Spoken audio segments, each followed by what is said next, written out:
दासी रोड़ी विचो हथियारबंदन मुबैना तौर पर मज़ामत ते नौजवान की गोलियों हणी कत्ल कर चुको आहे। नवार सां वधीक अपडेट मालूम कयो सैफुल्ला बलोच खान जी। सैफुल्ला जी मैं तव्हांखे ॿुधाए थो रोड़ी में एक अफ़सोसनाक वाक़ियो पेश आयो आहे। रोड़ीअ में मुबैना फुरुद मज़ामत ते नौजवान क़तल।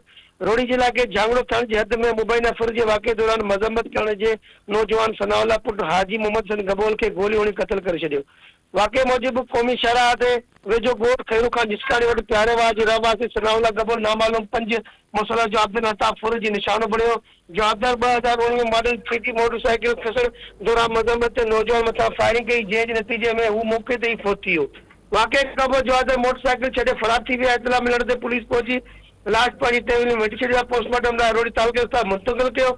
वाक़े बाद इलाइक़े में ख़ौफ़ हिरासत पखिड़िजी वियो, जॾहिं त मक़तूल जे घर में कोराम मची वियो। पुलिस मूजिब वाक़े जी जांच जारी आहे ऐं जवाबदारनि जी ॻोल्हा लाइ नाकाबंदी करे छॾी आहे। ॿिए पासे इलाइक़े में इहे चोगल बि रही आहिनि त मक़तूल जे पंहिंजे ई बिरादरी जे माण्हू सां मिल्क तकरार हलंदड़ो, जॾहिं त पुलिस चवणु आहे त हर पहलू खां जांच जारी आहे। जी सैफुल्ला, मेहरबानी अवां जी।